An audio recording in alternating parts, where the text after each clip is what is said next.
Hola, ¿qué tal? En esta oportunidad se comentará sobre indicaciones y evaluación del estudio electrofisiológico. El estudio de electrofisiología es un procedimiento cardíaco percutáneo invasivo que se utiliza para la investigación y el tratamiento de ciertas arritmias. Los objetivos de la realización de un estudio de electrofisiología son acceder a la función de cada componente del sistema de conducción, identificar el mecanismo y el foco preciso para la arritmia, la estratificación del riesgo y determinar la necesidad de tratamiento o terapia, incluida la ablación del circuito aberrante. Anatomía y fisiología. La anatomía del sistema de conducción del corazón comprende células musculares cardíacas especializadas y fibras conductoras, como nódulo sinoauricular, nódulo atrioventricular, haz de His y fibras de Purkinje, los cuales conducen impulsos a través del corazón e inician el ciclo cardíaco y coordinan las contracciones sincronizadas de las cuatro cámaras cardíacas. El estudio de electrofisiología implica la colocación de catéteres de electrodos multipolares en el corazón, generalmente en el lado derecho, lo que genera electrogramas intracardíacos, EGM, seguido de estimulación eléctrica programada, PES, para desencadenar una arritmia focal. Electrogramas intracardíacos. Estas son ondas eléctricas registradas por electrodos de superficie dentro del corazón y representan la despolarización local de las estructuras cercanas al electrodo de grabación. Por tanto, los electrogramas intracardíacos de los catéteres auriculares y ventriculares representan la repolarización auricular y ventricular respectivamente. Los electrocardiogramas intracardíacos de His-Bult representan electrocardiogramas intracardíacos auriculares, His y ventriculares con el tamaño del componente auricular-ventricular que depende de la proximidad a la estructura respectiva.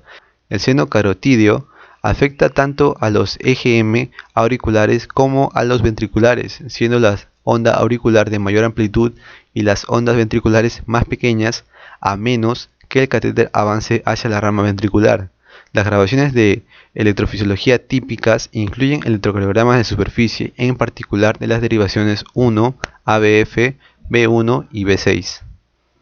Estudio electrofisiológico básico de 5 partes distintas. Medición de los intervalos iniciales, estimulación ventricular decreciente, estimulación auricular decreciente, prueba de extraestímulo auricular y prueba de extraestímulo ventricular. Primero, intervalos de referencia. En ellos se encuentra la duración del ciclo sinusal, el tiempo de conducción sinoauricular, el tiempo de recuperación del nódulo sinoauricular, el intervalo AH, intervalo de His, intervalo HV, conducción AB e intervalo PA. 2. Estimulación ventricular decremental. Implica la estimulación continua del vértice de ventrículo derecho con frecuencias más rápidas, es decir, ciclos más cortos, hasta que se produce el bloqueo AB.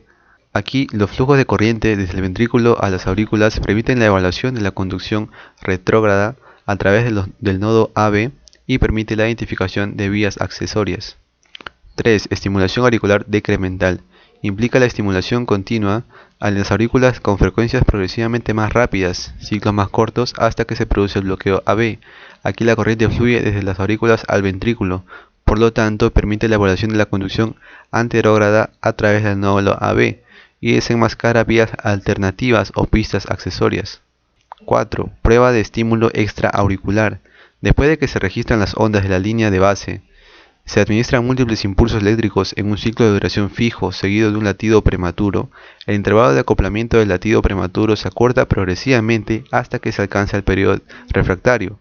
Esto permite evaluar el periodo refractario de conducción del nódulo AB anterógrado y en ocasiones induce arritmias supraventriculares y ventriculares. Dicha estimulación eléctrica programada de las aurículas se utiliza para determinar el periodo refractario efectivo del sistema His-Purkinje, generalmente menor a 450 milisegundos. 5. Prueba de estímulo extraventricular. Utiliza una técnica similar al de estímulo eléctrico programado para evaluar el periodo refractario de conducción del nódulo AB retrógrado. 6. Mapeo y ablación. En muchos casos, el propósito del estudio de la electrofisiología es diagnóstico y terapéutico, es decir, ablación. El mapeo se refiere a identificar la distribución temporal y espacial precisa de los impulsos eléctricos generados por el miocardio, y permite sondear el sitio donde se puede realizar la ablación por radiofrecuencia para curar con éxito la arritmia. Indicaciones: disfunción del nódulo sinusal. Tipos de disfunción del nódulo sinusal. Se encuentra la bradicardia sinusal, el paro sinusal, el bloqueo sinoauricular, pausa sinusal y la incompetencia cronotrópica. Los estudios de electrofisiología tienen una alta especificidad, alrededor del 75 al 95%. Sin embargo, tienen una baja sensibilidad, del 50%.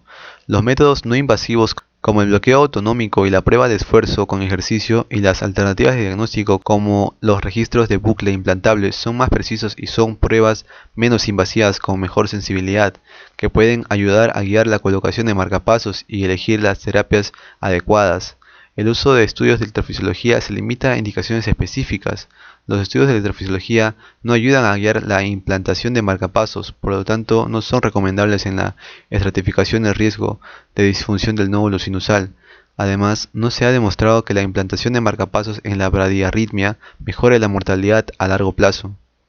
Indicaciones de clase 1. En los casos en que los métodos no invasivos como el electrocardiograma, monitor Holter o registradores de bucle no sean concluyentes y no puedan establecer una relación de los síntomas de la bradiarritmia. Indicaciones de clase 2. En los casos en el que la etiología de la bradiarritmia no esté clara, diferenciar la enfermedad intrínseca del nódulo sinusal de los efectos de los fármacos o la enfermedad del sistema nervioso autónomo y seleccionar la opción terapéutica adecuada. Evaluar la inductibilidad de los síntomas de arritmia en la disfunción documentada del nódulo sinusal. Indicación de clase 3. Uso de rutina antes del implante de marcapasos en síncope y asistolia documentada mayor a 3 segundos en quienes ya se ha establecido asociación por método no invasivo. Cardiopatía estructural adquirida. Enfermedad isquémica del corazón. Esta es una causa importante de muerte cardíaca súbita, pero es una pequeña fracción de los pacientes con cardiopatía isquémica. Tendrá una arritmia maligna, mayor riesgo en síndromes coronarios agudos y menor en enfermedad de las arterias coronarias estable. El estudio de electrofisiología juega un papel importante en la estratificación del riesgo y la identificación de pacientes con alto riesgo de arritmias ventriculares.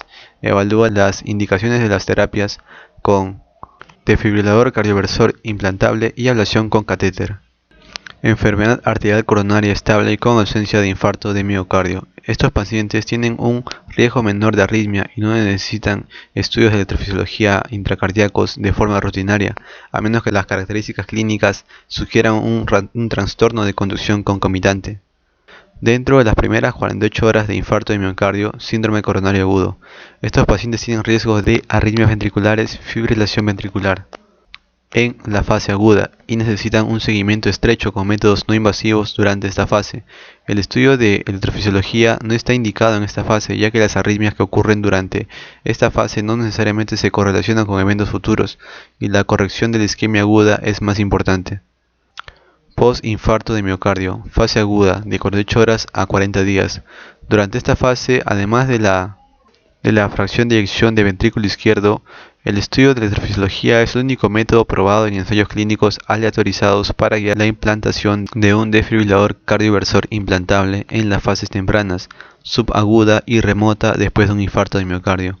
Los datos sobre estudios de electrofisiología para guiar la implantación de estos desfibriladores cardioversores implantables son contradictorios en múltiples ensayos, ya que no han logrado mostrar un beneficio de mortalidad general en subgrupos de implantación de estos dispositivos guiados por electrofisiología. Los estudios observacionales muestran un beneficio de supervivencia en la implantación de estos dispositivos guiados por electrofisiología. En general, según estos estudios, los pacientes con contraindicaciones. Las contraindicaciones absolutas para un estudio de electrofisiología son infección del torrente sanguíneo o sepsis, insuficiencia cardíaca de descompensación aguda que no es precipitada por una arritmia, ya que puede inducir una arritmia, riesgo de hemorragia mayor, infección local o trombosis del vaso del sitio de acceso. Complicaciones. Estos son similares a cualquier procedimiento percutáneo, incluye el riesgo de daño vascular, hemorragia que requiera terapia de transfusión, sepsis por acceso lateral del catéter, infarto de miocardio, accidente cerebrovascular y muerte por hipoperfusión y complicaciones relacionadas. Dado que el estudio de electrofisiología implica la colocación de múltiples electrodos en diferentes puntos, conlleva el riesgo de dañar estructuras importantes, incluida la válvula tricúspide y la perforación de la cámara cardíaca, lo que lleva a taponamiento cardíaco y muerte. Significación clínica. El estudio de electrofisiología se puede utilizar para la estratificación de riesgo, así como para el diagnóstico de trastornos de la conducción. Indicaciones de diagnóstico: síncope inexplicable, sin alteración de la conducción o en pacientes con cardiopatía isquémica, disfunción del nódulo sinusal o bradicardia sinusal, bloqueo bifascicular o pacientes con palpitaciones o ocupación de alto riesgo, taquicardia de complejo amplio donde las pruebas no invasivas muestran resultados equívocos, sobrevivientes de un paro cardíaco como parte del diagnóstico. Mejora de los resultados del equipo de atención médica. El campo de la electrofisiología se ha desarrollado enormemente en las últimas décadas. Como resultado, el uso de estudios de electrofisiología en la práctica clínica ha mejorado significativamente. Los estudios de electrofisiología siguen siendo una prueba invasiva con utilidad limitada en determinadas indicaciones específicas, mientras que pueden proporcionar información que cambia la práctica en algunas arritmias. Por lo tanto, es imperativo que los médicos comprendan la importancia y el papel de los estudios de electrofisiología en diversas patologías cardíacas y remitan a los pacientes para este estudio invasivo de manera juiciosa, de acuerdo con los principios de la atención de alto valor.